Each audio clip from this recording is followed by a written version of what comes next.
call to order the September 18th, 2024 meeting of the Harwich Conservation Commission being held in the Don B. Griffin Room at Town Hall in Harwich, Massachusetts. This meeting is being held in a hybrid fashion. Participation is possible in person in the Don B. Griffin Room by viewing on the Harwich channel on cable TV or by logging into GoToMeeting. Instructions for doing that are available on the agenda posted on the Town of Harwich website. So we're going to start with the Pledge of Allegiance.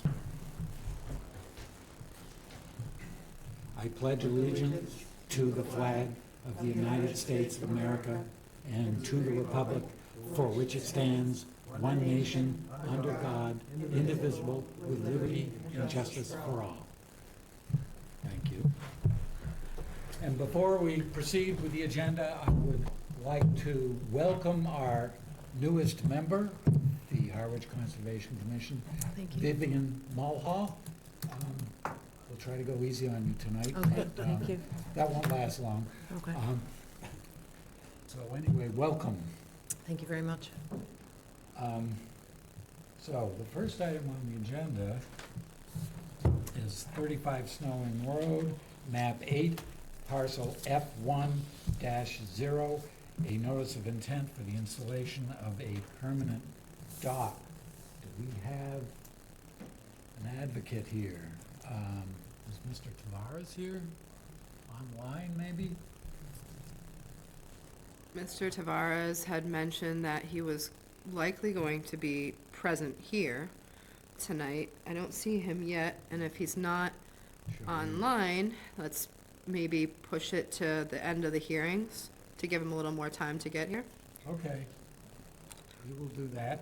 So the next item on the is a notice of intent for the Harwich Conservation Trust, Hinckley's Pond, Herring River Headwaters, Jenkins Bog, map 81, parcels G1, G2-1, G2-2, G2-3, and G2-4-1, and for the Warner Bog, map 90, parcel B2 for ecological restoration. Mr. Chairman, I'm going to recuse myself from this one. Okay, thank you. So, do we have multiple advocates here? Mr. Chairman, I will come to the table as president of the Harwich Conservation Trust, but this is a continuation of a meeting, continuation of a hearing, and so I will defer to Mike Locke and Nick Nelson, who will be on the screen. So I'm a placeholder, physical placeholder. Okay, thank you. So Michael, turn it over to you. Great, thanks, Tom. Michael Locke, Executive Director of the Harwich Conservation Trust. Thank you for including us on your agenda this evening and to review where we are in the your approval process for the order of conditions on the Hinckley's Pond Herring River Headwaters Eco Restoration Project. We have our project manager here, Nick Nelson, joining remotely. He's regional director with Interfluve and a fluvial geomorphologist. Nick, would you like to continue the presentation? Looks like we may have a connectivity issue here. Oh, here he is. Oh, I'm here. Thank you. Can you hear me okay? Yes. can. Okay, I'm going to try to share my screen and share a presentation. Okay, are you able to see the PowerPoint now? Yes. Yeah. Yeah, Great. that's great. Thank you, Mike. And thank you to the Commission for this hearing and continuation. As I know there is a new member, I'll refresh, and it's been a little while, so I'll refresh everybody's memory and kind of run through the introduction of this project, and then So happy to answer any questions along the way through, but then there'll be plenty of time afterwards. As Mike mentioned, this is the Hinckley's Pond Herring River Headwaters Eco Restoration Project. And this is for a couple of cranberry bogs, retired cranberry bogs on either side of Hinckley's Pond. So on the southeast side of Hinckley's Pond are the former Jenkins bogs. These are owned currently by the Harwich Conservation Trust, and these are adjacent to Cape Cod Regional Technical School.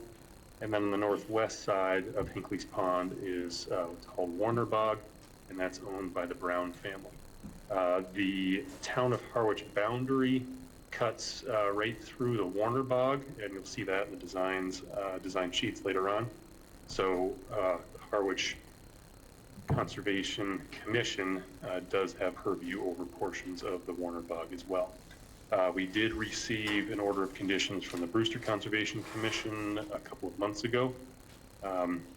So we have their conditions for their portion of the bog as well. Project team, the owners are the HCT and the Brown family, as I mentioned. And this funding was for the designs was through EPA, through a SNEP grant. But recently, we're really excited that the project did receive construction funding from NOAA through the Association to Preserve Cape Cod under a large Cape-wide program that they have. So very excited about that, and that allows us to move ahead into construction. Project goals are to improve the water quality of Hinckley's Pond through nutrient and nitrogen attenuation within the bogs by restoring the function of our wetlands, to enhance habitat and ecological diversity, but also to provide recreational opportunities. A little bit different for each site. For Jenkins Bog, there are all-access trails and ramps that allow people of all abilities to move around the bog or following construction and to get up and over the bike path. For Warner Bros., since that is still a private property, they'll be able to maintain some of the current access there, but also desires to maintain owner privacy and access. So we'll start with Jenkins Bog. This is a look at the existing conditions. To orient you, there's Headwaters Drive on the lower portion of the image, and Route 124 on the right side with the Cape Cod Regional Technical School to the right. And Hinckley's Pond is in the upper left. So the last time we came before you, this was the designs that we shared, and we shared that there had been a small pond as part of those designs. This was to add some ecological complexity here, but there were some concerns both from the commission and from the public in regards to the circulation of water that might be in this pond, and also to the benefits of the pond to this system. So we have updated the design drawings to remove that pond, and instead there'll be additional sand removal from the bog surface so that it is gently sloping down towards Hinckley's Pond and having that positive drainage. So the areas that have the sort of hexagonal hatch to them in the middle, those are areas where there'll be sand removal, ditch filling, and then also what we call microtopography, which is the turning over of the ground surface. A lot of this is what you saw at Cold Brook as well, which was just recently completed this spring, and you may have seen that by driving along Bank Street next to the old fire station. In addition to the restoration of the bogs themselves, the red dashed line around the perimeter indicates the location for the all-access trail, coming from the existing parking area where a few additional parking spaces are proposed. And then there'll be an all-access boardwalk that will go between the two bogs, which is currently an earthen berm and a culvert. And then as you get closer to Hinckley's Pond, there will be two ramps, one leading up from the dirt path around the bogs to the rail trail, and another one going from the rail trail down to the pond edge, where there'll be a pedestrian or a viewing area. And so this will allow people to walk or wheel themselves or access all the way around the bogs here and also onto the rail trail and down to the pond. This is a close-up of that area by the rail trail, sheet 6 of the design drawings. Again, you have the accessible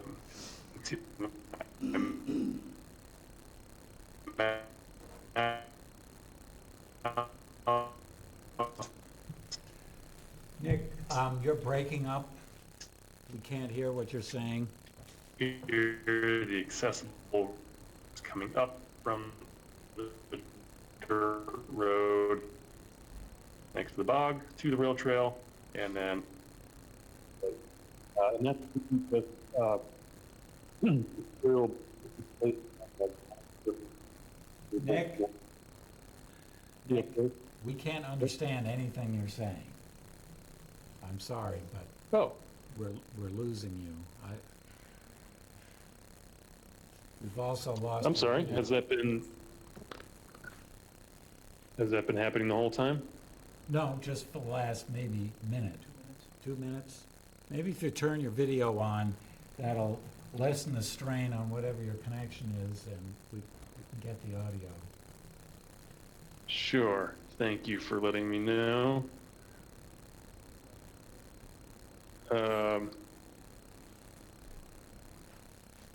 Okay. All right. If We'll you give it start a shot over on again. sheet 6, I think we'd be okay. Okay.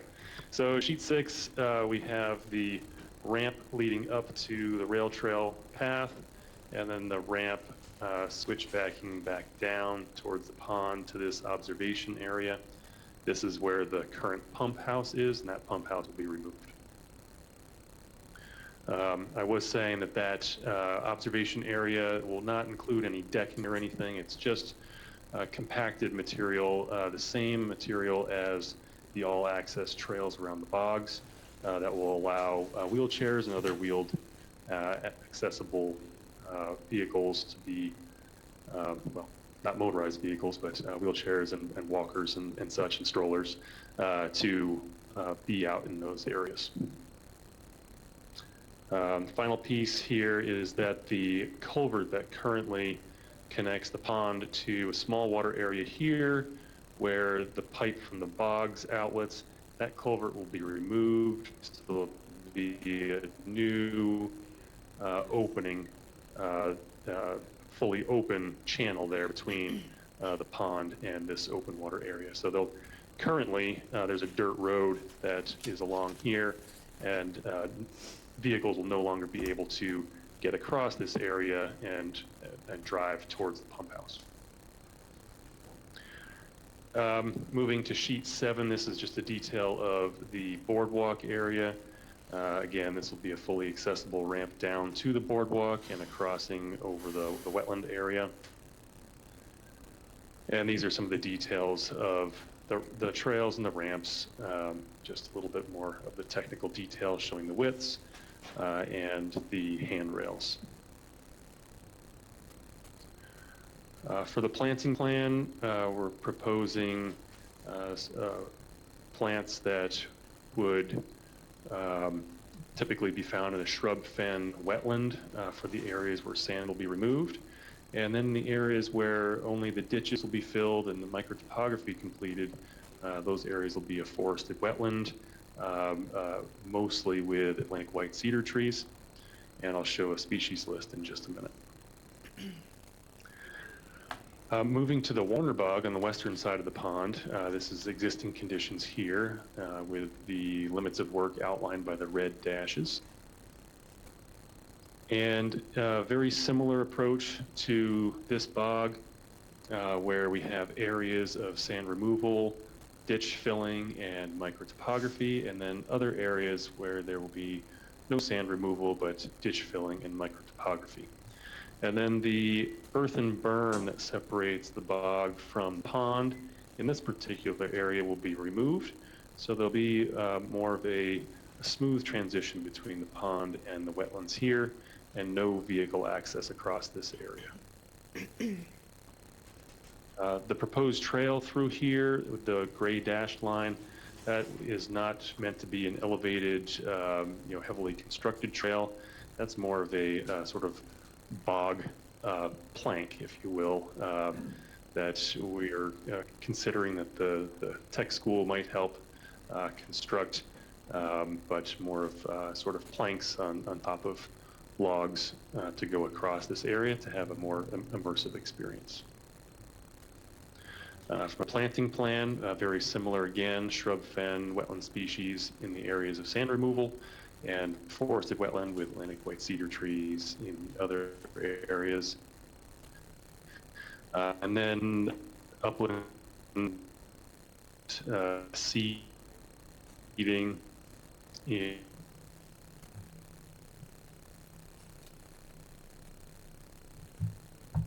Lost you again, Nick. This is a series of shrubs and trees that, sorry, can you hear me now? Yep. Yep. Yes.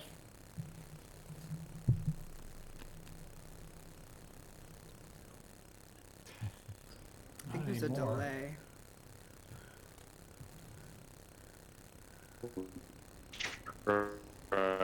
We'll try camera off this time. Can you hear me okay? Yeah.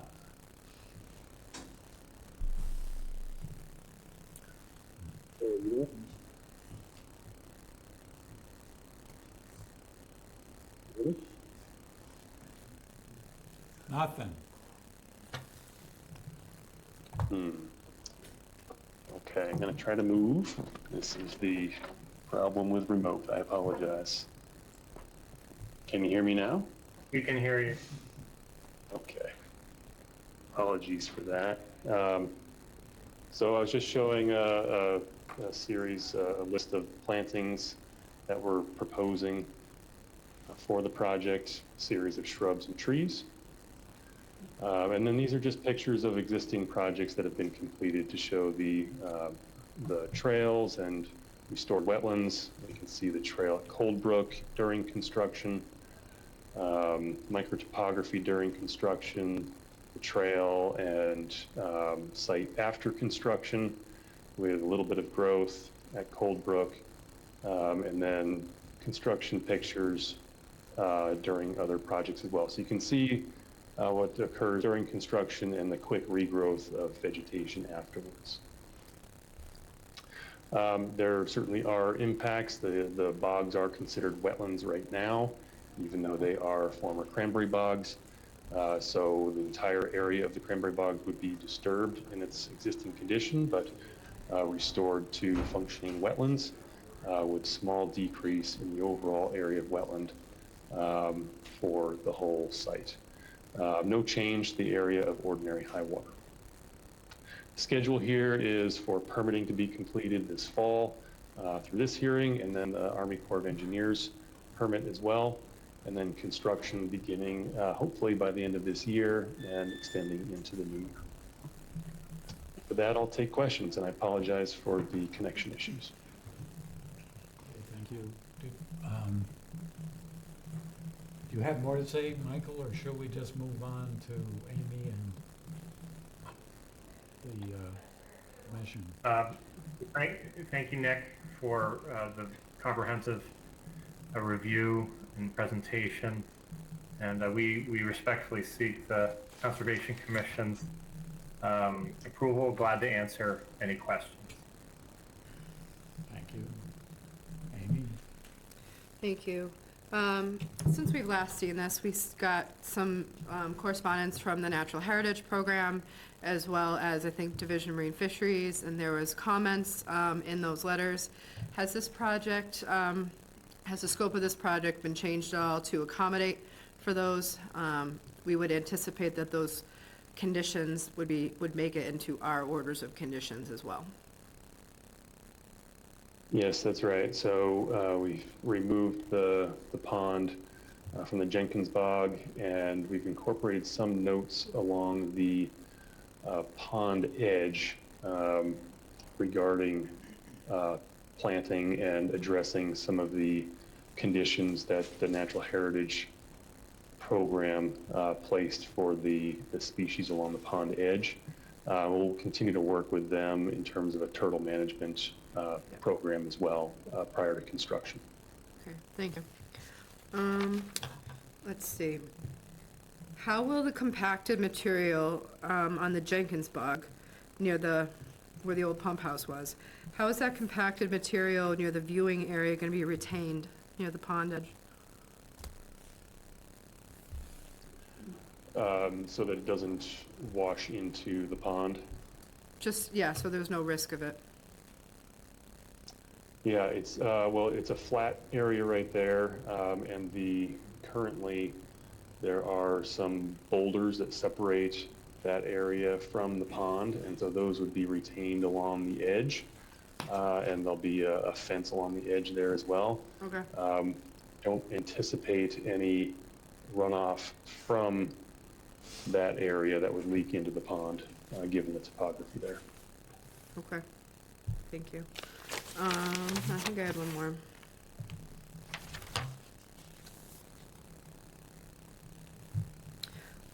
On the Jenkins Bog, the boardwalk that you're showing, it was kind of difficult to tell from the drawings, the elevation that it's going to be at in relation to the area around it. Is it going to be more of just a raised boardwalk, or I mean a boardwalk, or is it going to be more of not a bridge, but what I'm getting at, I guess, is vegetation going to be able to grow underneath it?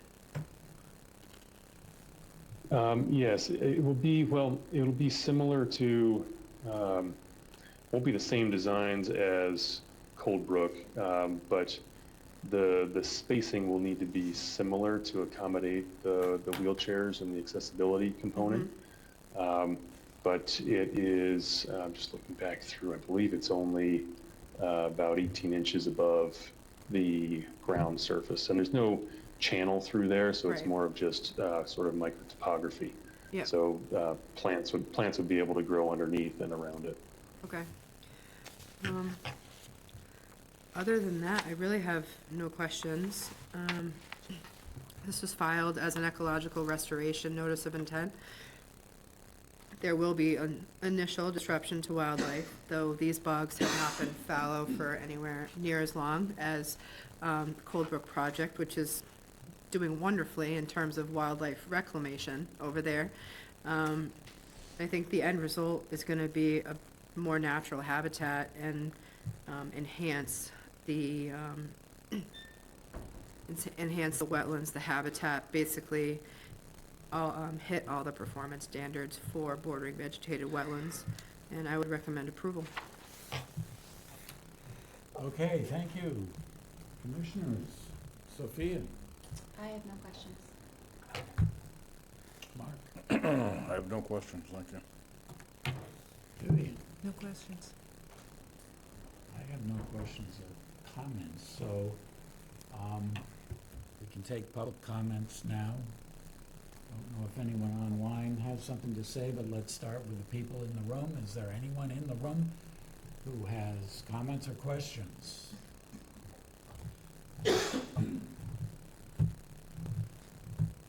Doesn't appear to be the case. Is there anyone online who has comments or questions? That does not appear to be the case either, so I think that we're ready for a motion. Anyone care to make a motion? I'll move that we approve the notice of intent for the Hinkley's Pond, Herring River Headwaters, Jenkins Bog, map 81, parcels G1, G2-1, G2-2, G2-3, and G2-4-1, and Warner Bog, map 90, parcel B2. Do we have a second? I'll second it. Further discussion? Hearing none. All those in favor? Aye. Aye. That's 4-0. Thank you. Thank you. Thank you. Thank you. Thank you very much. Thank you all Appreciate very the time. much. Thank you. Okay. Next, we have a notice of intent for 65 Shore Road, map 2, parcel K1-0 for the replacement of an existing coastal engineering structure with a rock revetment. Evening. Good evening. I love the new digs. That's awesome. You've been away for a while. I know I have. Well, I'm coming back, don't worry. Probably doesn't. I'm doing everything in bunches. Too much to do. Hello. So for the record, I'm Mark Burgess of Shorefront Consulting. I'm an ocean engineer with 24 years' experience of designing and permitting coastal engineered structures, docks and piers, and things of the such. With me is Dan Croto, a professional engineer who prepared the plans for tonight's hearing and presentation, and the owners before me are in the audience directly behind me. If you have any historical questions.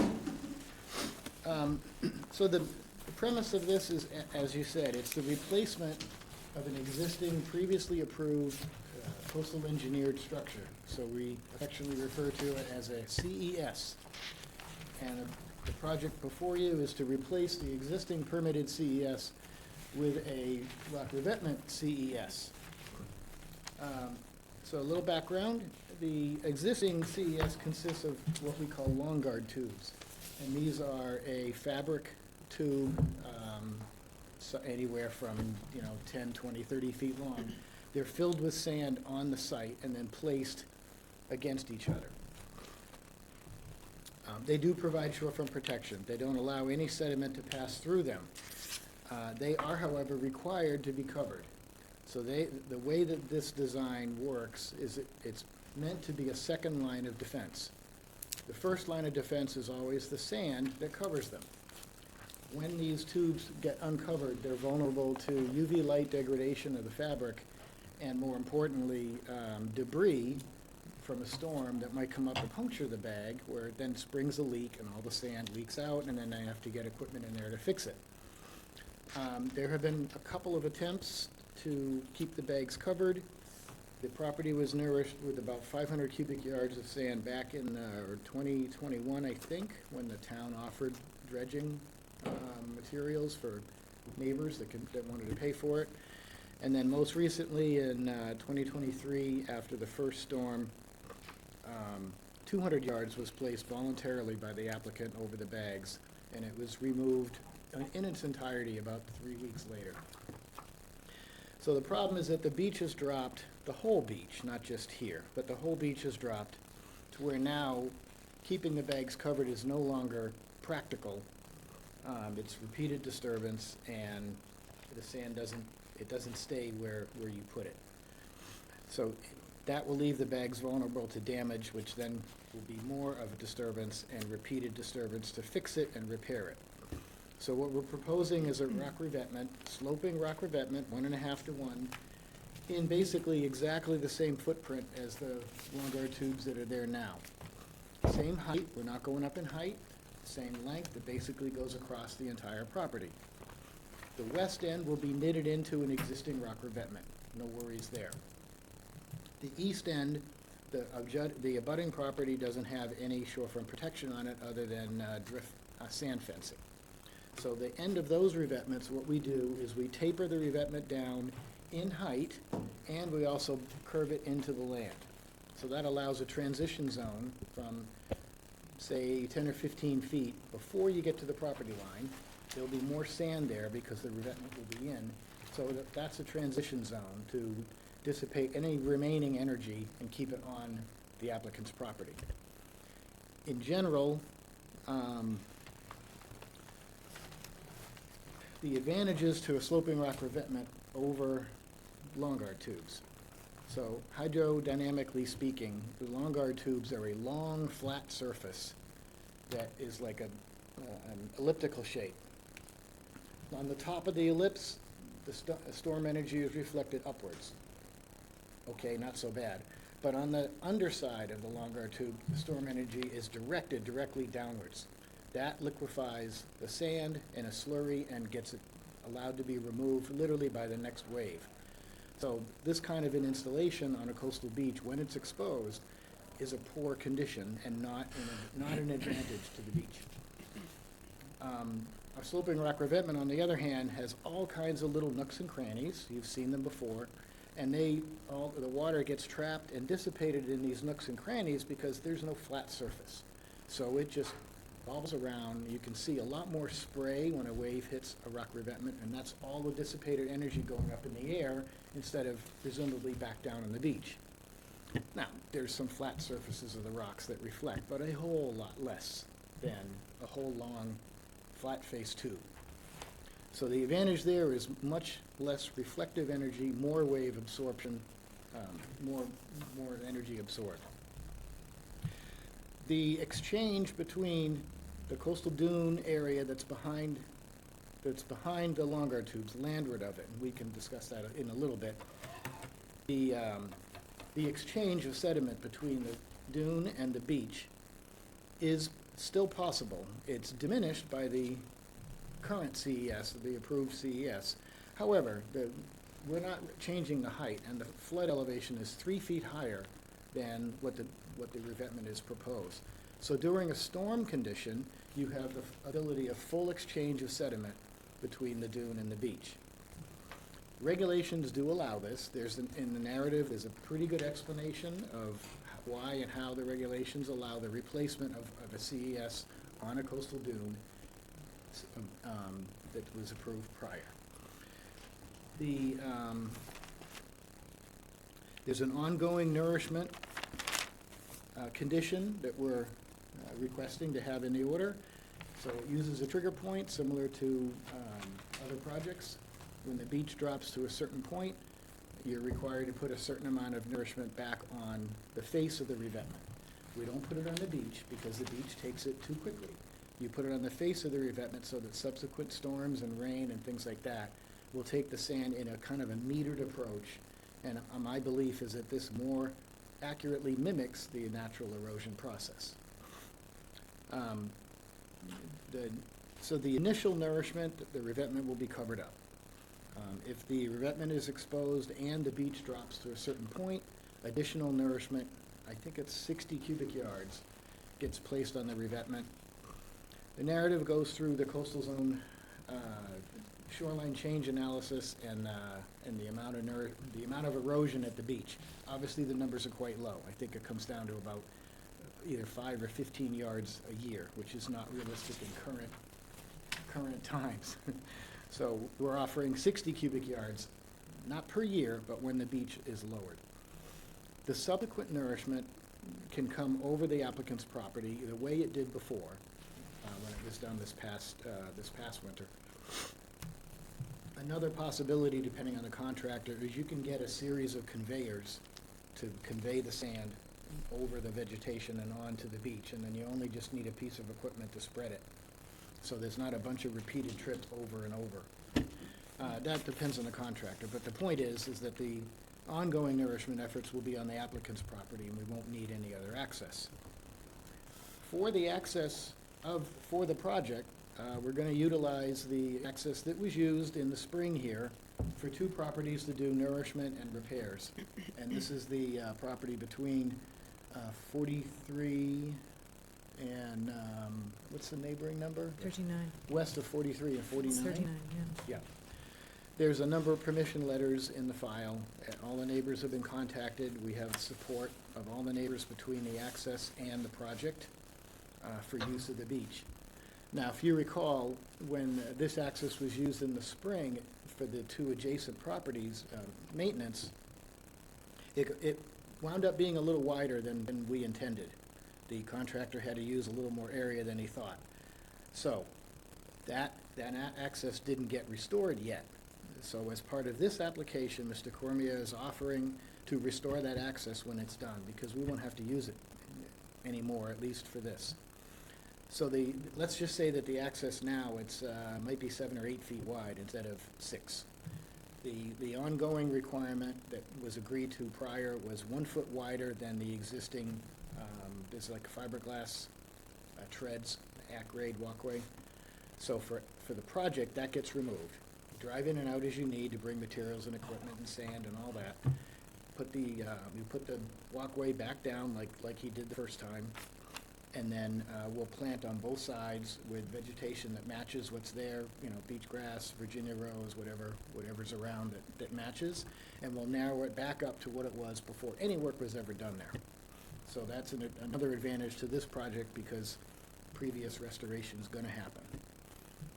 To summarize then, it's simply the replacement of one CES with another CES that is not bigger, however, provides many more benefits than the existing functional or non-functioning CES. And you might want to note that any sand that's put on this beach, so the general direction of littoral drift, the direction of the way the sand moves down the beach, normally is west to east. So in general, any sand on this beach would travel east. Not going to be the case 100% of the time, but that's the general direction of the littoral drift in this area. I think I've covered the general portions of this. Do you have anything to add, Dan? I think Dan Croto from Moran Engineering. I think Mark was pretty specific on stuff. I mean, the existing tubes now, there is no condition to keep them covered. The owners have been keeping them covered, but whereas the new structure, we understand the commission always requires trigger points to come in, so we set those in. As anybody that went to the site can see the exposed tubes, and it's a flat surface, so without the requirement to cover them, and it's after just 2 winters of storms, and putting so much sand down. After the first storm this winter, Paul had called, I think Mark and myself, and the advice was cover them back up. 2 weeks later, that sand, which was very expensive, was gone. And once it's gone, then the waves are running down a very flat surface instead of a rough rock surface with holes in it that will slow stuff down. Almost like the groins that are sticking out into the water, you certainly wouldn't want those to be flat tubes. Those groins are catching the sand, doing the same thing for the beach. The rocks we feel will be the permanent solution. It's again, it starts out from the neighbor's wall height, even a little below that, and then tapers down to right into the existing grade, basically on the east side. The existing tubes on the east side have not been, there hasn't been scour around again. It hasn't gotten the owners, again, it's becoming infeasible to keep dumping sand and keep everything covered. So the owners are just looking at these are just winter storms too. This original structure was built after Hurricane Bob. So the owners are certainly seeing this ocean coming at them during these regular winter storms. So the huge concern is, what about when we do get the bigger, fall hurricane storms? So they feel as though this is the best route forward. They know they are required to just keep adding sand, which will get down to that next grind, or the next couple of grinds, and keep those beaches satisfied as well. And I guess and I'll leave it at that. I'll ask for questions. Okay, thank you. Amy? And back in the 80s and 90s, these long guard tubes were the practice that was used. They were considered soft solutions and applicable for coastal dune situations. Come to learn that They actually don't, they're not soft at all, and they act as what we call coastal engineered structures, hard structures. What's being proposed here is gonna be an improvement over existing conditions on the site.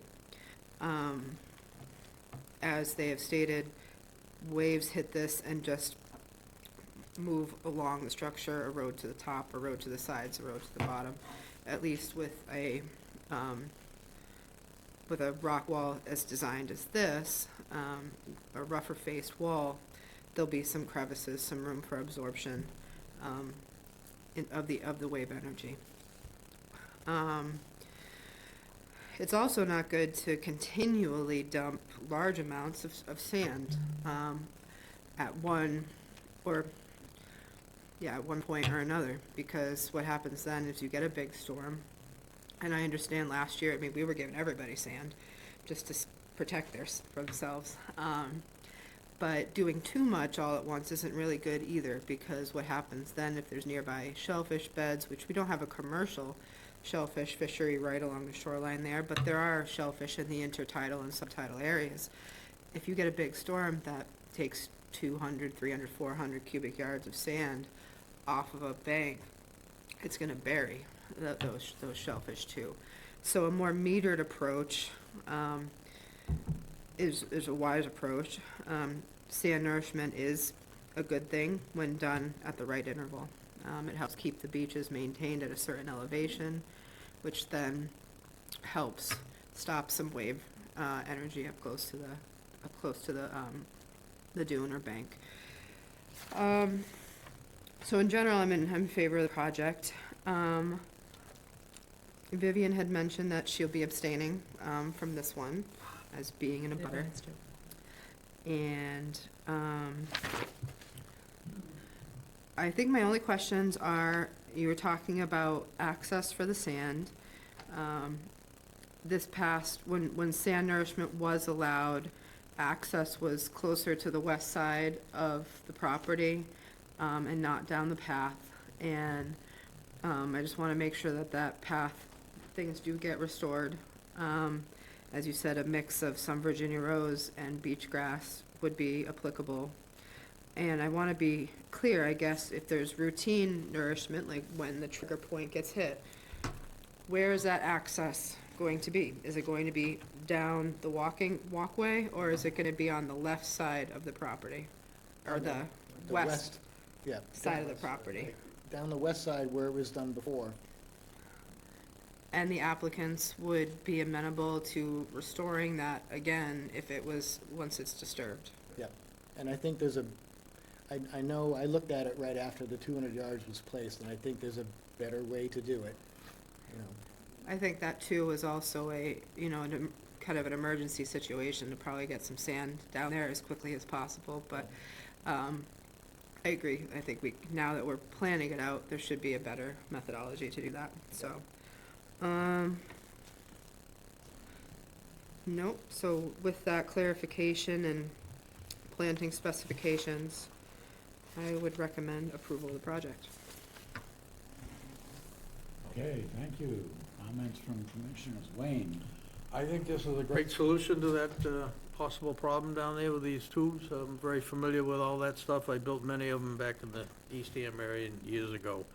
And rocks are the only way to go. They're permanent, and they kind of blends in. It looks kind of natural with rock there, not a bunch of sausages. I guess I'm gonna skip you. You know how I feel, so. Mark? I have no anything? questions. Sophia? I don't know if Amy had mentioned this 2 seconds ago, but the planting on top of it, I just wanted to ask about that, if there's disturbance on top of the wall, what might go in. Planting on the rocks, directly over the rocks isn't really that feasible, because the sand, when you first nourish it, the sand goes down into the voids of the rocks.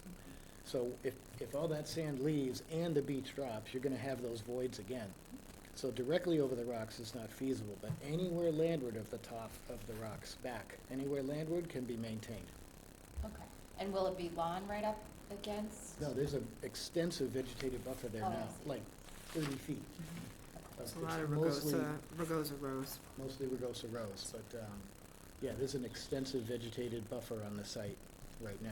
Okay, But it can be the beach grass. So we could condition beach Or- grass and Virginia rose. Virginia Road. yeah. Yep. Oh, that was a good catch. Okay. Thank you. Yeah, so I think you just said that you were committing to repairing anything, because if you're going over that dune, it's a dune area behind the wall there, right? And it's sparsely planted in some places with beach grass and a lot of rugosa. I didn't go close enough to see what else is in there, whether there are invasives or other things in there. Did you look closely in there? It's mostly Rugosa, maybe a little bittersweet.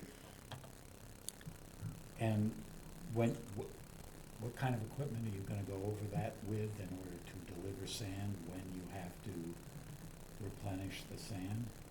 So the last time it was done, they used a Bobcat, and there is still a path or a way to get through the site to the same location.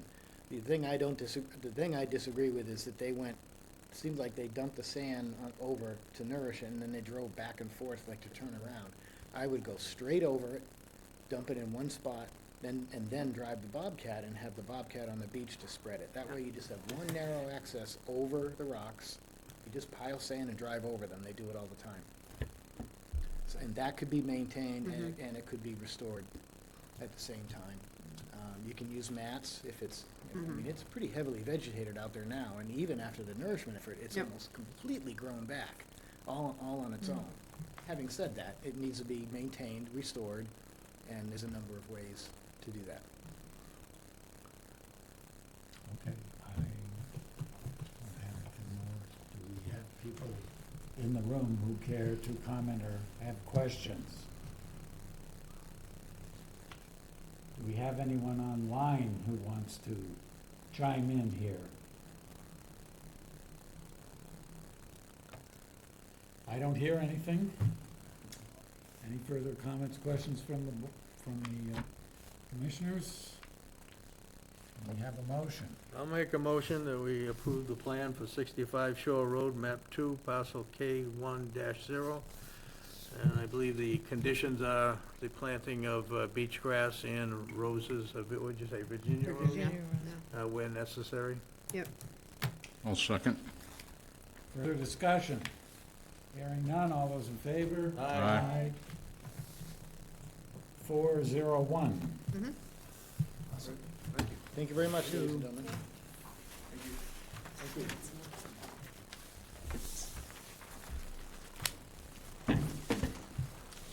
Okay, next, we have a notice of intent for 23 Snowing Road, map 8, parcel P2 for proposed driveway improvements and stormwater management. Apparently, They've asked to withdraw without prejudice. do we need to vote? Yes. Okay, I move to approve the withdrawal without prejudice of 23 Snow Inn Road, map 8, parcel P2. Second. Okay, discussion. All those in favor? Aye. Aye. 5 and 0. Next, we have a request for a change in plan, 19 Walther Road, map 121, parcel 9-A4, SE 32-2570. Request to change the location of the access route to complete revetment work. Yes, sir. Peter Hoppel with TW Nickerson. I'm the site contractor representing the owner. And Vicki Wiseman is on the email right now. Okay. We're proposing moving the access from the driveway. There's a permitted plan that has the access coming down the driveway of Neal Road and across the yard and then down. We're asking to move the access to coming off of Walther Road. We have drawn the new plans up in such a way that we're not taking any more. It's basically a little less. on both the 100 and the 50-foot buffer zones. So it's a better access in terms of disturbing those areas. The planning plan and the road stay the same. We'd probably put some sort of hardener down that we'd strip out at the end. But we think this is a better access. It's going to be better to get the trucks in there, and it's going to be better for the project. So we're asking we do this change. Okay, thank you. Amy? Where will you be staging your equipment? On the road, probably in the 100-foot at night, we'd be bringing it up to right on Walther Road. On Walther Road? Right on Neil, No, Neil yeah, Road. sorry, Neil right on Road. Neil Road, yeah. So I'll let, and as long as you're good with that, with DPW and the police, I talked to the DPW guy, and he was waiting to hear from you Yep. on this, yeah. he asked me about a curb cut, but about storage of equipment on a public road. Just talk with them. That has nothing to do with us, Sure. but, yeah, I would think only in a really big weather event would we have to pull the stuff. I don't think so. Yeah. What type, you mentioned hardening material on the access path. Probably just use like B-layer material that we strip out of jobs, you know, the yellow stuff that is underneath the loam. I wouldn't wanna put like Say a nothing T-base or- unnatural or no T-base, nothing like that, because you do have a bank/dune Yeah. there, and I know that even if you stripped it at the end, we wouldn't want to see any residual, so natural material as much as you can. Yep. Probably have to do some kind of drip strip on the roadway, you know, like a catch. That would be fine. The access is just changing really locations, the size of it's really not changing, so I'd recommend approval of the change in plan for the access. Comments, questions, Sophia? No questions? Ian? I only have one question. Have you checked with the DPW as to whether or not Neil Road is gonna accommodate the pinwheelers and whatnot that are gonna be backing down there without breaking it up? Because those roads aren't I really. talked to the guys at Yeah. the DPW, they were waiting to hear back on the approval from this meeting. I know that they did another seawall across the street, I think a year or two ago, where they had access from that road, and it was a similar project. There wasn't any issues with the road? No, and, you know, we usually just build up the Yeah. side we're pulling onto higher than the If you road. had to, you could throw a Maintain. steel plate down or something to protect it. Yeah, yeah, or some mats or something, yeah. Okay. So, just trying to correlate the plan here with what I saw on site there. So, just going from the top of the bank at the end of Neil Road, north on Neil Road, there's a stretch of heavily vegetated area on the owner's property there, and then that comes to an end, and there's a split rail fence with some other wire fence or something leaning against it. Where in that stretch is the entrance from Neil So Road? if you're coming down Neil Road and you look on that plan, there's the 100-foot and the 50-foot buffer zone. We'd be cutting in the 100-foot buffer zone, just on the ocean side of that drainage basin that's in there, so we don't drive over the drainage basin. And it basically cuts across, you know, we're gonna stay as high as we can and then loop down into the 50 for. So that access part doesn't start out on the lawn area, which is a little further north, it's just cutting right into the heavily Yeah. vegetated area. And I don't remember from the original plan, what did we approve in terms of what was happening in that vegetated area? Was that? Well, kind of- in the new area, nothing was approved. It's really just, so, 'Cause that's- this was gone. This is what was approved.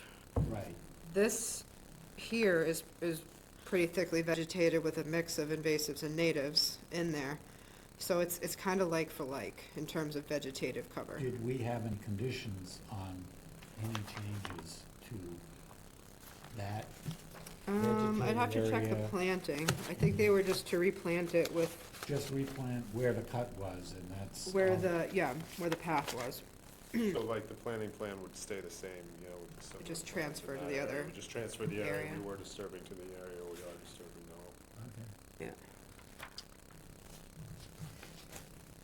Yeah. All right. I Mm-hmm. don't have any further questions. Once again, anything more from the public? Anyone online? I don't see or hear anything.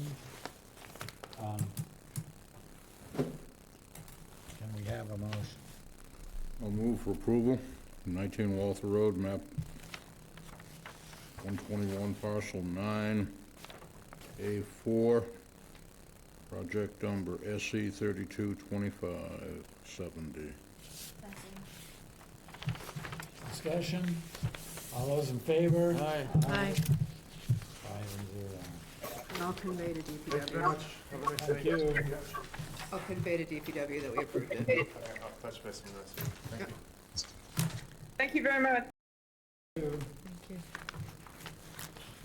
All right, next we have a request for determination of applicability for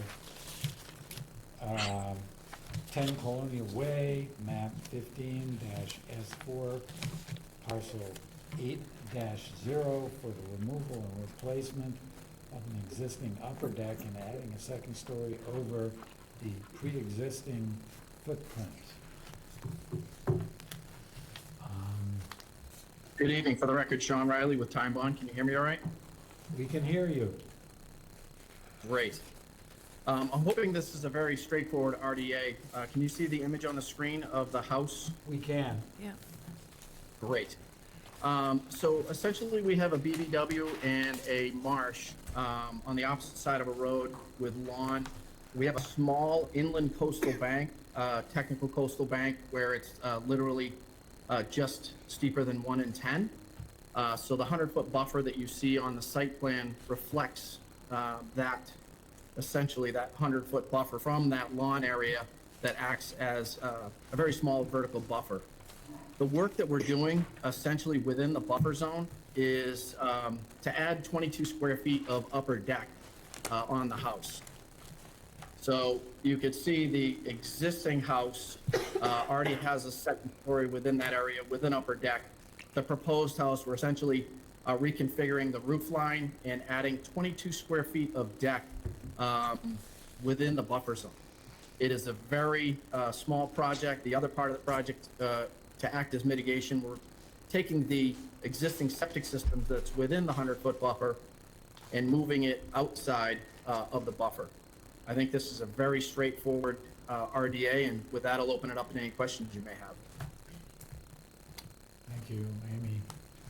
It's extremely minor. It's 26 square feet deck addition, kind of over an area that's already disturbed. They're removing the septic from the buffer, which is a benefit. There's nothing else proposed, and I'd recommend approval with a -3 determination. Okay, thank you. Wayne, nothing. Vivian? No, nothing. Nothing. All right, Sophia? No questions. I have no questions or comments. Anything from the public? Yes, ma'am. You can come to the podium, state your name. Good evening. Thank you, Mr. Chairman and members of the board. My name is Ann Clark Tucker. I live adjacent to this property at 3 Colonial Way, and I am here really asking for continuance because this project is going in front of zoning on the 25th related to the intensification of the project. And in the notice that was sent to the abutters, it states the expansion of an upper level deck, vertical house additions, which is the adding of a second floor, which is really what is going to be before zoning, and within the existing footprint. And that is the piece that I'd like to discuss with you, since in the application for a zoning special permit, there are proposed changes to setbacks, roof lines, and also the intensity of the coverage. So they want The current coverage is 21.1% when zoning bylaws say 15, and they want to move to 24.9%. So that's the intensification of the building on the lot. It's a non-conforming building, conforming lot. So what I would ask as an abutter to continue this discussion until zoning hears this on the 25th. Thank you. Amy? Mr. Riley, can you please clarify that within the Conservation Commission's jurisdiction, the 100-foot Yes. buffer zone, that there's no expansion to coverage and footprint? There is no expansion to coverage and footprint within the 100-foot buffer within your jurisdiction. So all of the expansion of footprint and coverage is outside of the buffer zone. And again, the purview of this board is to act on work within the buffer and impacts resource areas. I know the neighborhood will have plenty of time to address any of the zoning issues at the zoning board.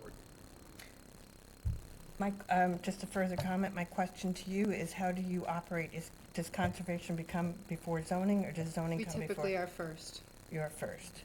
I still ask for a continuance on this.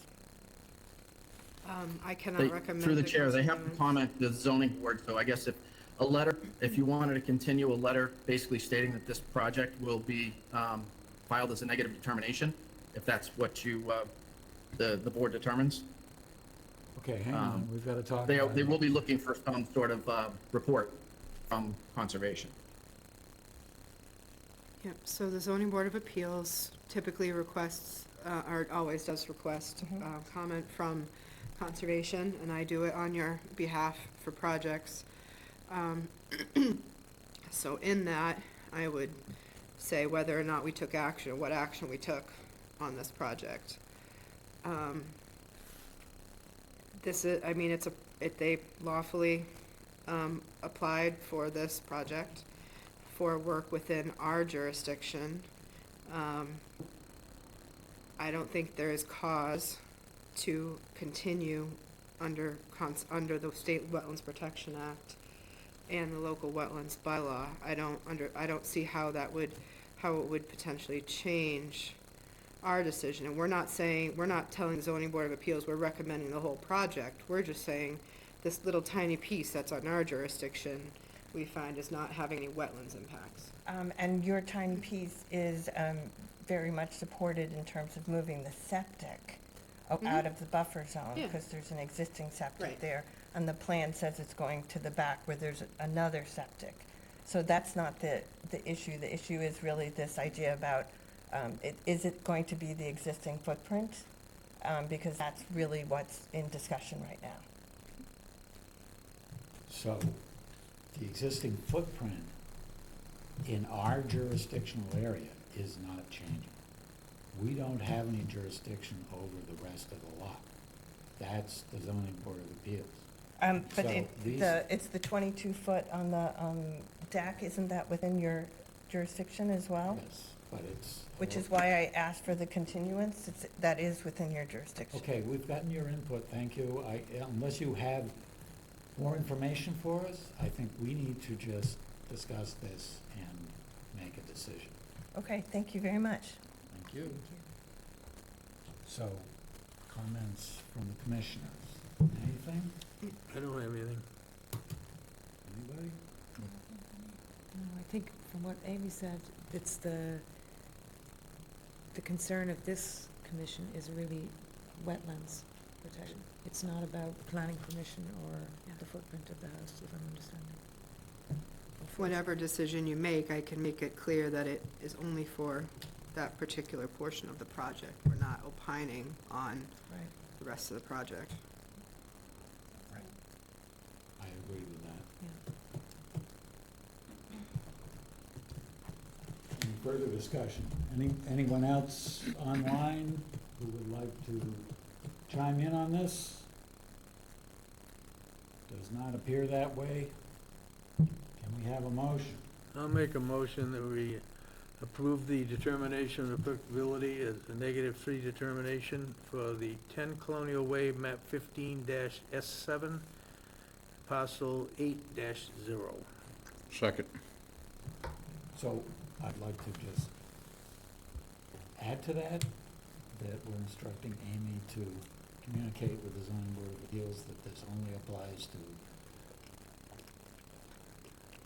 what has been proposed to us. Within the 100-foot buffer. within Right. 100 feet. Mm-hmm. Okay, any further discussion? Hearing none, all those in favor? Aye. That's 5-0. Thank you. Thank you. Next, we have a request for an extension permit for an order of conditions for 25 Bellbrook Lane, map 20P, parcel X6-0, SE 32-2477, for the construction of a garage and deck. I had mentioned to Dan Croto he didn't need to be here. I didn't think he needed to be here for this. They're requesting a 1-year extension to finish the garage and the deck. This will be their first extension request, and I would recommend you give them that. Any discussion from the board? Wayne, No. Vivian, Mm-mm. Mark, No. Sophia, me, no. We have a motion. I'll move that we approve the extension permit for order of conditions for 25 Bellbrook Road, Bellbrook Lane, 23 parcel X6-0, SE32-2477.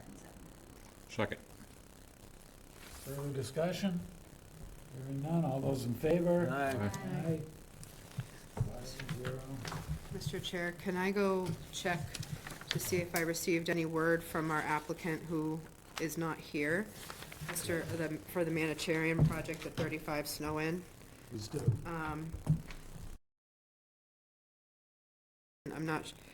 I don't want to belabor this anymore. It's kind of been Yeah. a process.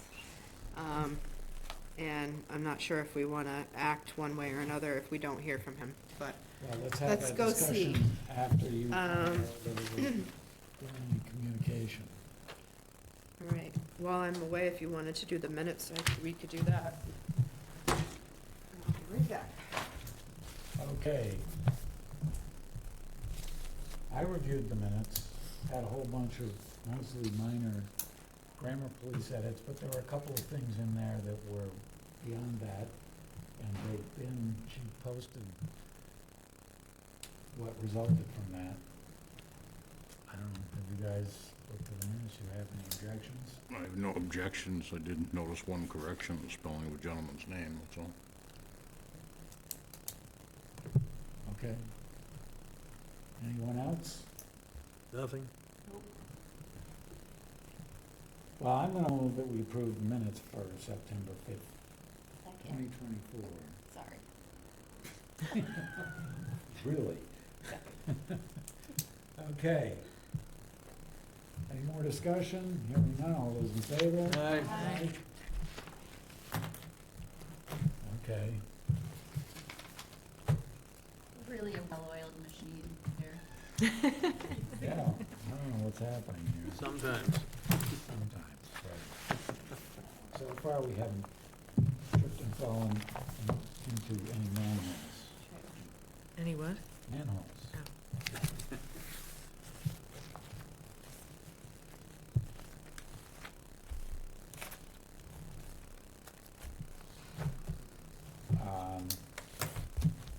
What else?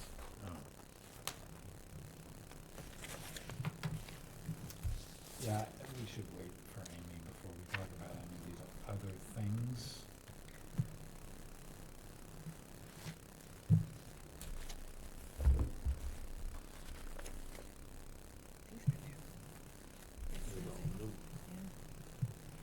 Very swanky. What's that? These are new, They are. very swanky. They were new in June.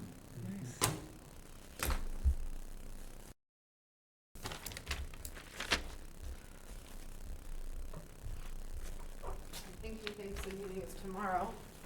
Oh, what? Oh, because the last time. it was- Yeah, we sent the agenda saying that it was the 18th, but I think we're gonna have to, Continue? continue. Okay, And that would be October 2nd. well, I'll move that we continue 35 Snowing Road, map 8, parcel F1-0 Second. to, what's, Aye. to, what is the date? October 2nd. To October 2nd. Okay, seconded by Wayne. All those in favor? Aye. Aye. Hi. Okay. Are we in a hurry? Not yet. Move the minutes, by the way. No additional changes? I didn't hear anything. Cool. Um, All right. So, next, we have the Pine Oaks Village application. I'm gonna set this one out, Mr. Chairman. Yep. Uh-huh.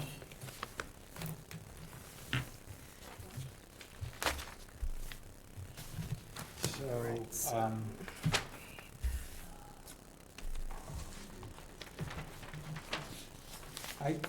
I have a comment, which is sort of covered by what you said. But none of the plans, I mean, you're showing these lines around what appear to be the wetlands, which aren't labeled as wetlands in the pond, in the plan. One assumes that I did what's it there- for you, just to, But you yeah. know for a fact that those are, I mean, you said the one. No, I don't know for a fact. It was really just a visual representation for discussion purposes tonight that I added onto it today. But presumably, the lines around those areas are the 50, 60, and 100-foot buffers. Presumably. But we don't actually know that. We do not. But do you know that the thing on the north side there is, in fact, a vernal pool? Yes. And you're assuming that what they're representing there is the vernal pool? Or you, Vernal pool, it's also an isolated, just a isolated wetland in general, but it's been certified as vernal. I see. One of my comments is, have the others been checked to see if they are vernal? Namely the bigger one to the south, as well as the one that I have a little question mark on, the small one. My guess is that small one, which is marked as a potential vernal pool on the state website, has not been investigated, but I'm just, one of the questions I suggest, and so just to kind of set the stage, this isn't to voice whether you're pro, con, anything like that. It's simply administration and Board of Selectmen have advised administration, which are advising me, to gain comments as it relates to our operations, our jurisdictional area on the application that's in front of you thus far for Pine Oaks 4, which is for parts 1, 2, and 5 at this point. They gave us the whole layout, and that is just in preparation. This is not a public hearing or meeting on this. This is your discussion only. There will be public discussion later on in September or October from the select board once they kind of accumulate all the comments from the respective departments and committees. So this is just a time for you to make comments and ask questions. Well, I mean, I'll let other people ask questions. So that was one of mine, is that I'm assuming that these are architectural, from an architectural design firm. This will have to come in front of you under the Wetlands Protection Act. So at that point, we'll have to have stamped plans that are very clearly marked with what the wetlands are, what the buffer zones are, stuff like that. So can we, I mean, I would like to communicate that the approval will be much easier if they stay outside the 100-foot zone. That's fine. I don't know whether, Well, I think that goes without saying. They wouldn't even have to apply if they could, yeah. Right. right,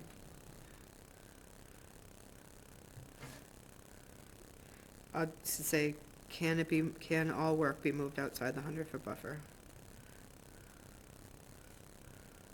I mean, it looks like whoever was doing this had that in mind when they were doing They it. tried to minimize it, And because It looks back, like some of the work area might be inside the 100-foot buffer, yeah, but the resulting structures stay almost outside of it. right. My other big question about this, and it's not necessarily jurisdictional for us, is wastewater. What is the deal with wastewater? And I couldn't, I mean, there's an awful lot of written material there, but I could not find anything explicitly addressing that, except for the mention of wastewater treatment, but it doesn't say what the wastewater treatment is. We can certainly, I mean, I think that's, it's a large development going in an area near wetlands, and I don't know if this is Herring River watershed.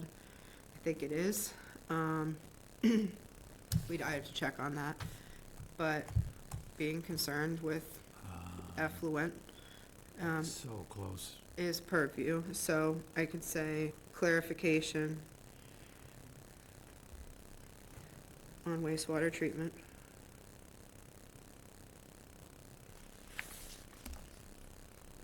And just articulate, there are wetlands in the area, and there are also, if it is, and I could find out definitively if it's in the watershed.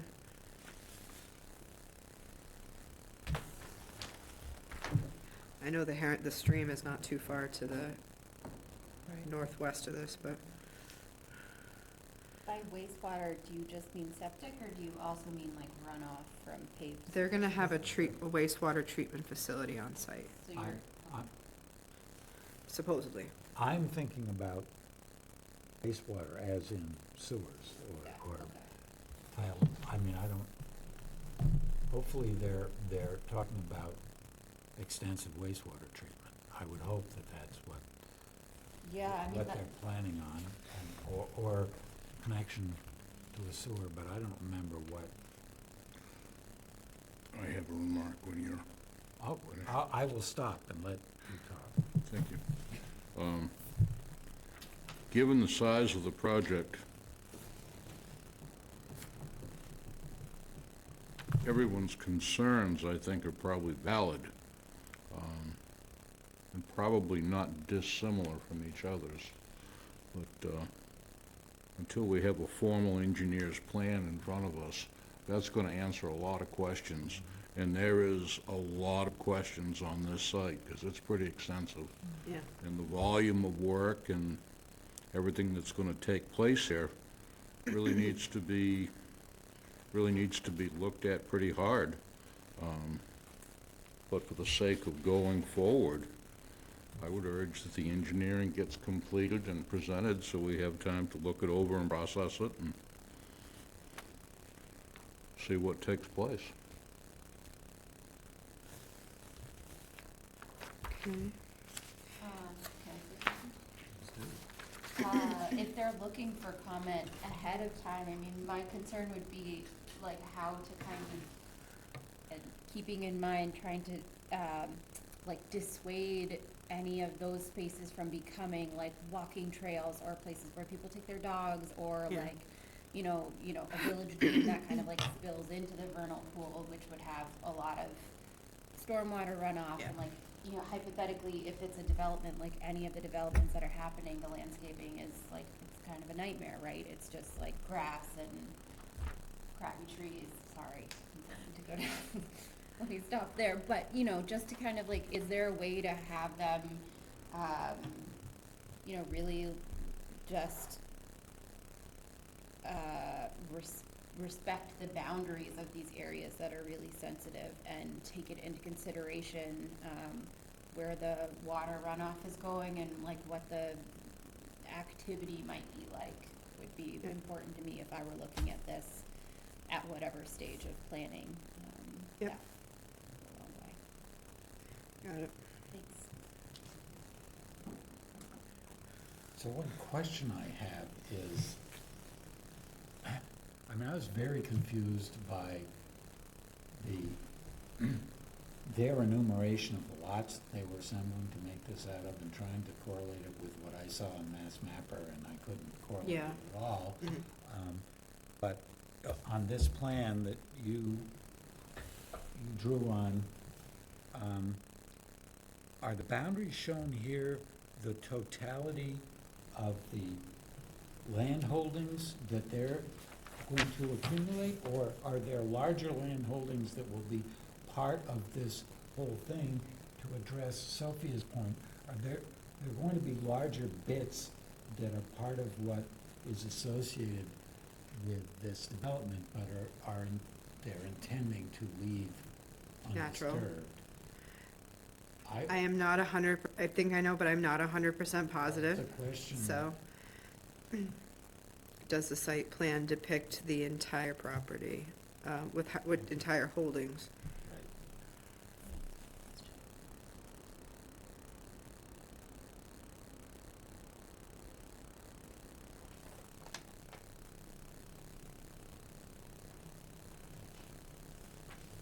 Okay.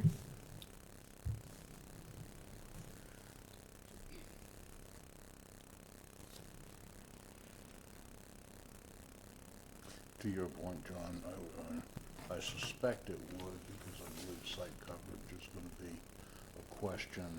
Well, they addressed that, some site coverage, but again, I didn't. Right. So, again, I just go back to, taking the opportunity to review the engineer's plan when that's prepared, because I think that's gonna answer so many questions. And I really do believe that the engineers are gonna be very thoughtful about the adjacent wetlands, primarily for the owner's benefit. Have you walked this area? I have not recently, but I have been through it. So just note, this is only for the project, this is only comments that the town wants to compile to send to the state, in regards to the project eligibility letter for this project. This is just the beginning stage. So, just wanted to make that clear. That you're gonna see this much more going forward. That makes sense. So, do you want us to formally ask you to communicate with town administration? You're just. No, so, here's what I have so far. So, is it possible for all work to be moved outside the 100-foot buffer zone? And then I'll make note, if so, don't have to go in front of conservation. Clarification on wastewater treatment near wetlands, and I'll check on the whole, if it's technically within the Herring River watershed. It is a little difficult to review without fully engineered plans. Is there a way to protect the sensitive habitat from encroachment? And we don't know about the drainage, so that goes into that, protecting the sensitive areas. Does the site plan depict the entire holdings? And then, would you agree with me to ask about whether the other wetlands have been investigated to be vernal or not? Okay.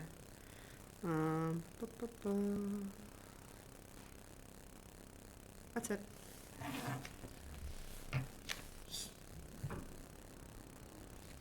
So if they're,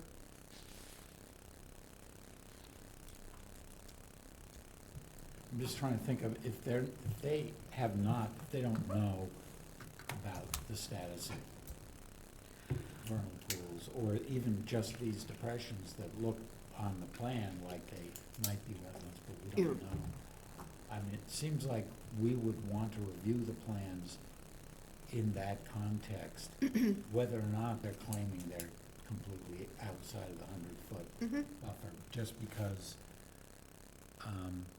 they may think they're outside of the 100-foot buffer and they're not, and It would be something to see if we wanted to determine if they wanted to solidify the wetland boundary, essentially, if they wanted, us to determine whether or not their wetland flagging and survey is correct.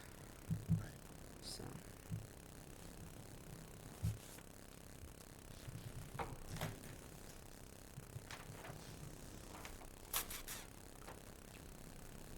Okay? Okay. Yeah, you don't need to vote or anything. Get Wayne.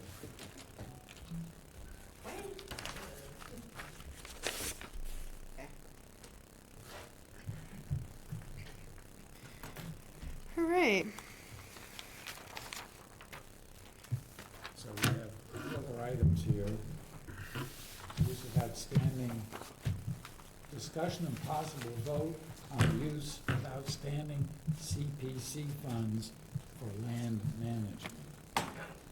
We have about $12,500 left in CPC funds.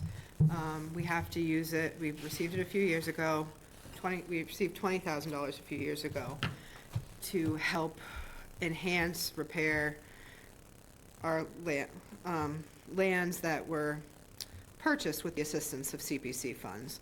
So we've done a number of things so far. We were able to purchase trail cameras, new signage, a lot of fencing to keep people out of areas we don't want them in.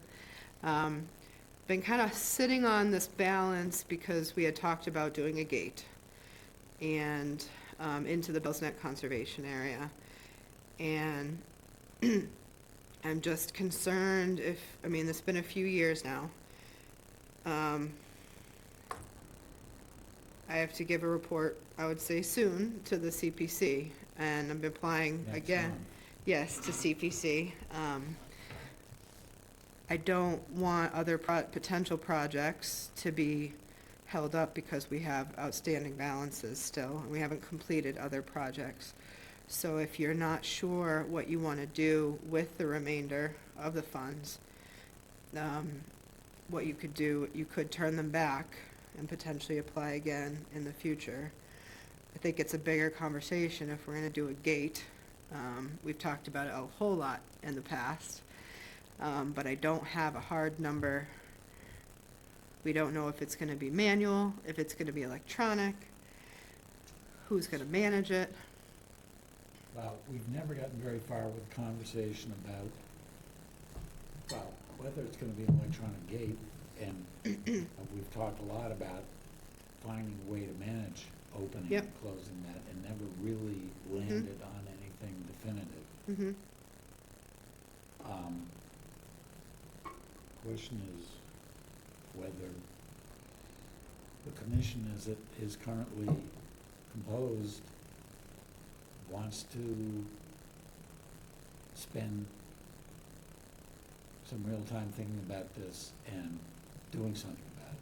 Because I agree, if nobody's really into doing anything about it or has clear ideas about what to do about it, we should just give the money, the remaining balance back. So we do have the money if you wanted to pursue a gate. I would say that it would fit well into our wetlands funding that we have, our portion of our filing fees that we're currently paying for the Herring River study out of.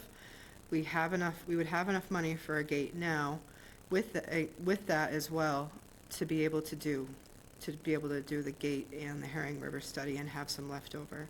We didn't have that before.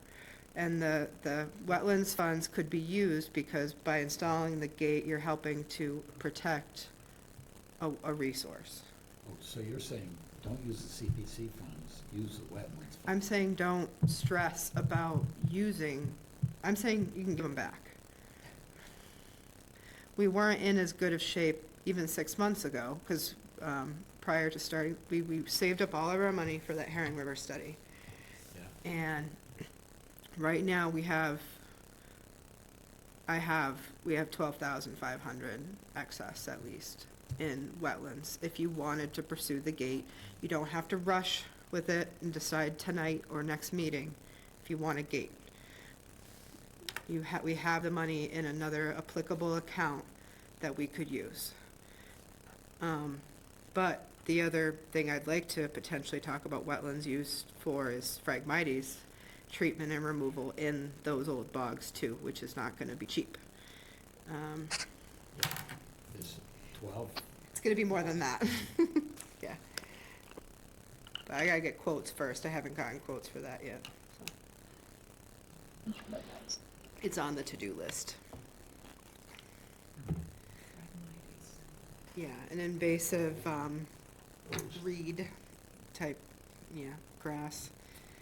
Highly down in the Uncle Vinny's marshes. Road, Yeah. after you pass South Chatham Road, going towards Red River Beach, look to your left, and that is Harwich Conservation Trust Yeah. property now. It's totally overgrown badly with Phragmites.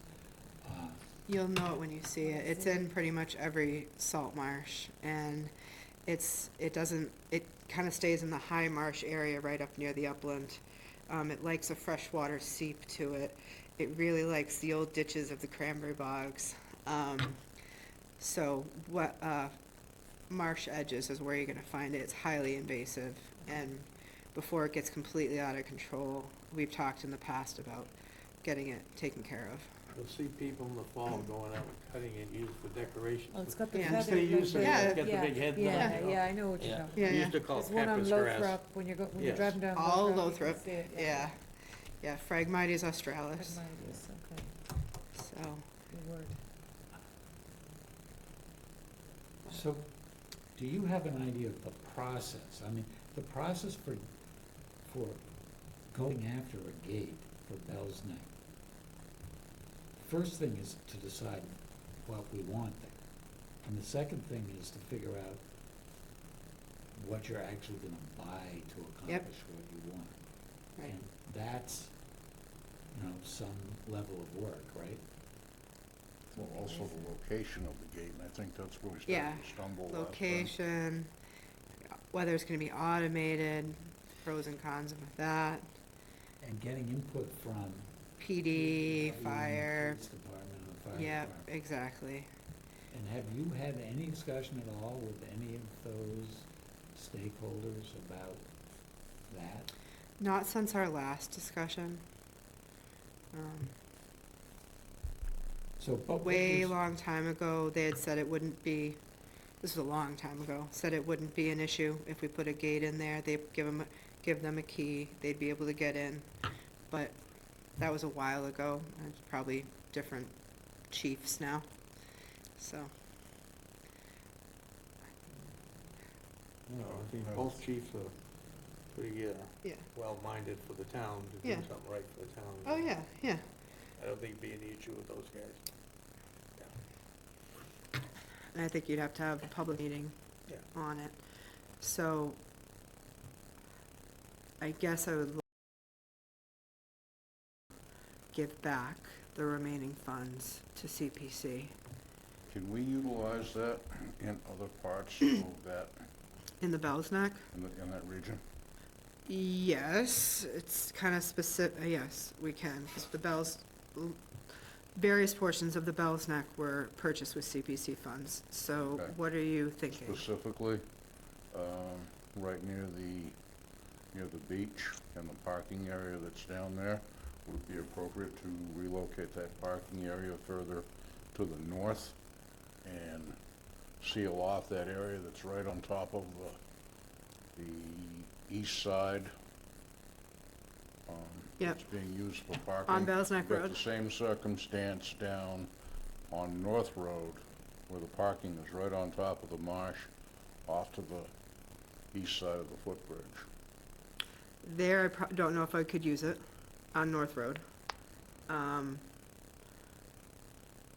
Because those parcels are different. The majority of the Bell's Neck, the majority, not all of it, is a big piece.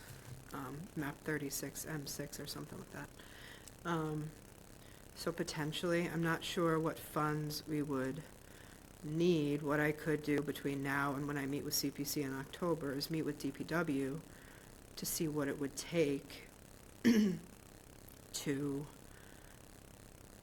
remove that old parking area that's currently near wetlands on Bell's Neck Road, move it farther north, and to restore that area. Is it something, I mean, it would have to come into conservation at least as an RDA probably. I don't know if we need a full-fledged site plan, or not, of that area. That would be up to you folks. I would personally think that a planting plan Yeah, and a locus of where the new parking area with a dimension would be adequate. okay. As long That's as what we I'd back and kind of take it out like the to buffer see. zone. Yeah, Still an improvement. that's kind of what we've done for HCT as well, for some of their new areas. Mm-hmm. It's not have like a certified site plan, which would take time and money, but have a, you know, I could scale a drawing off, where the new one would be located and the construction protocol and dimensions. Let me see what I could put together in the next 2 weeks. Okay, so that's Wednesday the 2nd.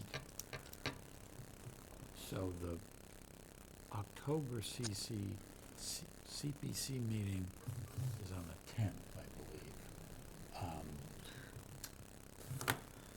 What I'm thinking is maybe, I don't think we're gonna need all those funds, but if I can get a realistic feel for what I need for fencing, a base for the new parking, whatever DPW thinks they need to do that, maybe I could we could give a portion back if the commission wanted to see that happen with some of these funds. I think that's a good idea. Anyone else? Okay. Mr. Chairman? Oh, Hello? yes, sir. Can we Mr. have public Hall. comment on this? Hall, North Harwich? You got the floor. Okay, thank you.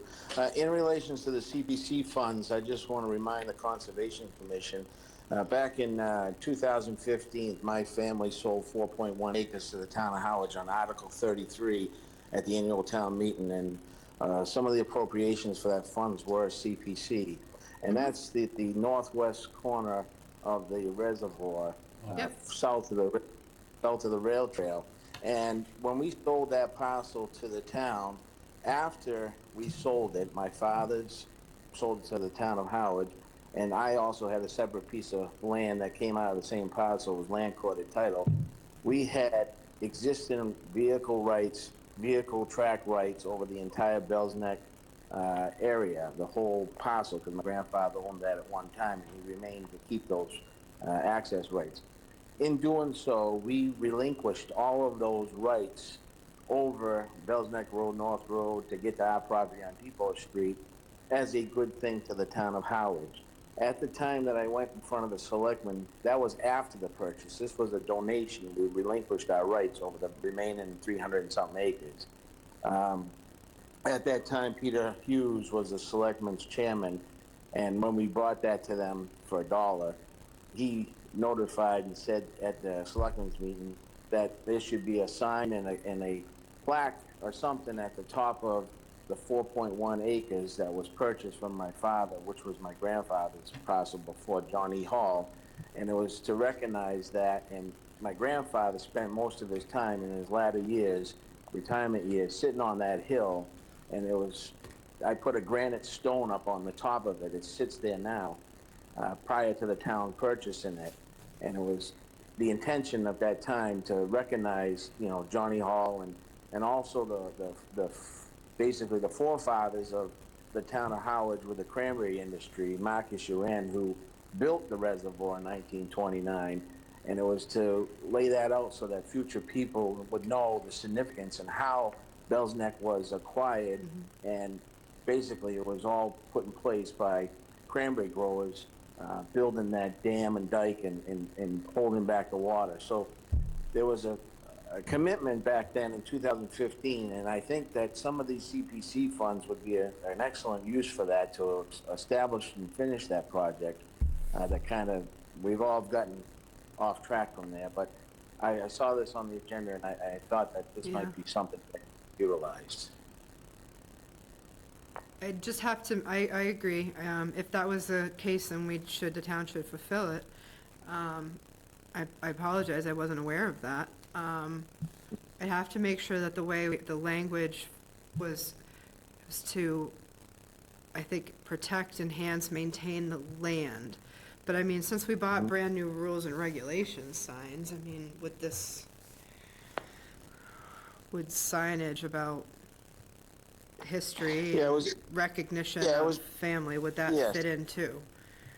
Right, and it would just kind of like solidify that whole area, because when you walk out there, you know, people don't know Yep. the historical significance of that area, and it's pretty vital to Harwich. Yeah. And thank you very much. That's all I got to say. Thank you. Comments? If the town made an agreement or to do that, then it should be done. It's that simple. You gotta have some honor.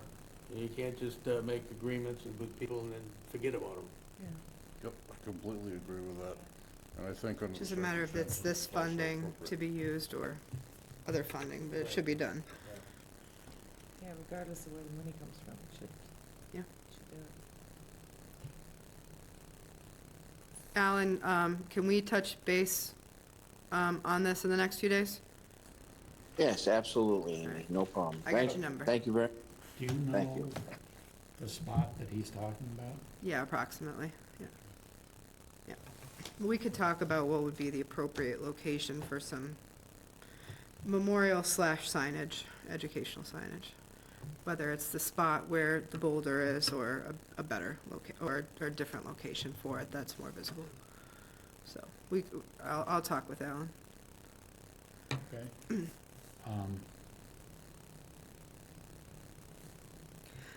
Okay, so it doesn't sound like we're relinquishing the money yet. We have a little bit of homework to do. Okay, that's good. That's why I brought this to you. So let's put this on the agenda for October 2nd.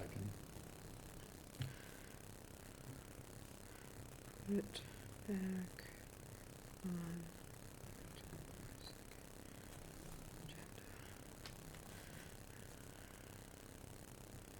agenda. Okay, all right. Then, is that what we have for this? Is that good for this one? Yeah, Let me do a little homework with DPW okay. and talk to Alan about the signage. At your last meeting, you had verbally supported the CPC application for the Herring River Boardwalk for design and permitting. And I wrote a draft letter. If you would sign it. To go with an application. And I'm going to the Recreation Commission on September 24th to ask their blessing as well, Oh,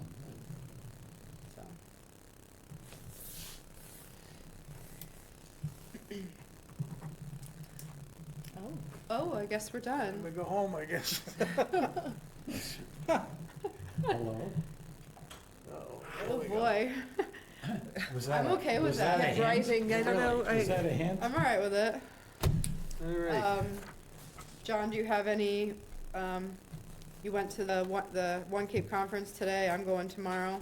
Any Do I have take-homes from today? Oh, boy. Should be fresh. The one thing, I wrote 2 words on my notepad for the whole day. I'm a really good note taker. And it was methane pyrolysis. Methane pyrolysis.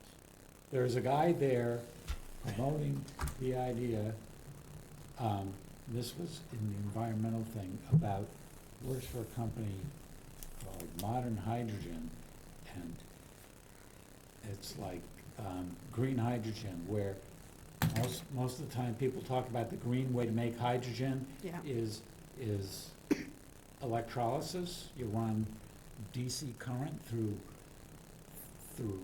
purified water, and it breaks it down to oxygen and hydrogen, and people do that to generate hydrogen so you can burn the hydrogen without any CO2. Well, these people are claiming different process, which is way cheaper, Hmm. of taking methane and a process to break the methane up into solid carbon and gaseous hydrogen. And doing what with it? Well, he showed a little block of solid carbon that he said is going to be put into a paving project in Long Island. And the hydrogen you burn, and you burn it. Yeah, and its right. byproducts are water. Huh. I mean, hydrogen is a big deal if it can be done cheaply and sustainably. Was he one of the speakers or just, He was a speaker, which puzzled me a little bit because it was definitely a promotional thing. yeah, But it's an interesting thing. I don't know why I fixated on that. That's the sort of thing that pushes my buttons. But there was a lot of very good speakers. They honored Dan Wolf and other people.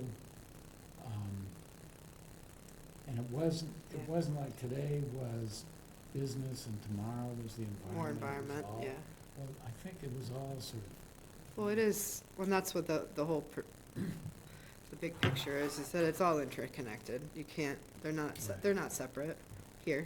but a big focusing today was on housing. Housing. Community housing, and I went to a breakout in the afternoon on the housing,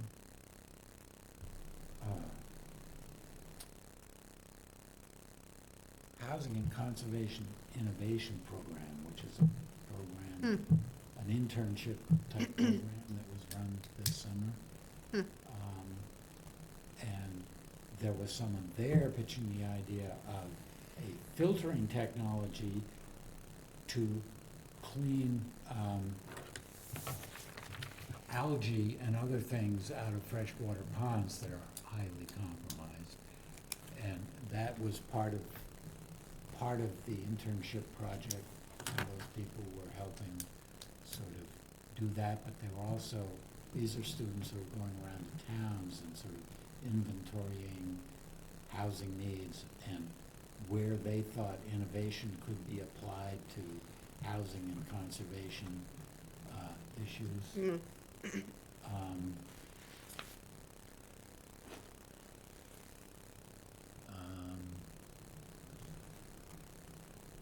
I don't know, I talked to Andrew Gottlieb about collaborating on testing programs. Mm-hmm. Great.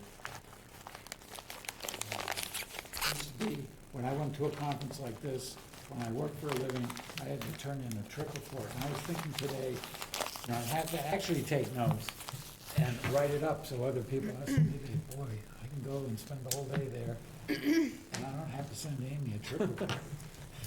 No accountability. Speaking of ponds, real quick, we had a report of a contractor dumping paint and paint thinner in John Joseph Pond. Oh, good. It just sounds like whatever was waste in a bucket. So it was over a weekend. The neighbor got me a sample about an hour after it was done. Looks like paint, and there was paint thinner, but at first the contractor wasn't as quick with getting back to me as we would have liked. So I took the sample, got it processed up out to Barnstable County to determine what exactly was in it and at what level it was in it. So it was only an area, people estimated about 10 feet by 15 feet visibly. Looks like somebody was just washing up at the end of the day and probably had somewhat of a bucket of paint and paint thinner and whatever else and just rinsed it in the pond. None of the levels came back anywhere near harmful to people or environment, most of it. So, and there's no recommended action, there's no remediation needed, but I do think a message needs to be sent to the contractor that this is not an okay practice, and I think I'm gonna fine him. Are you in agreement with that? Absolutely. Okay. Absolutely. So, but what they found in there was hydrocarbons, it was a solvent. There was a solvent, I'll send you the thing, I'll send you the report. I forget what it was exactly. So it wasn't latex paint that he was washing up, like that, there might have been some sense to having water involved. It's like he was dumping a solvent-based paint into the pond. Who are you finding, The contractor, because Yeah. the owner, actually, I know the owner was appalled about this and made it very clear, and I know the owner. I mean, I can find the owner if you want. I do not think the owner was not home when the contractor did this. Who's the contractor? It's somebody who kind of does this as a side gig, and evidently he's out with a bum leg, so he hired somebody, a friend or somebody else, to just go and do it. Exterior painting. So it is not a company. I think it's kind of more like a handy type person. Who even uses oil-based paints for exterior painting? I haven't, let me send you what I got, and you can determine what was in the I'd love paint. to see it. But I just looked at the bottom line, and they said nowhere near hazardous levels. But still, yeah, not an okay thing No. to be doing. All right? Yep, Okay. I'll make a motion, we adjourn the meeting Second. of, what is today's date? 9/18/2024. Second? All those in favor? Aye. Aye.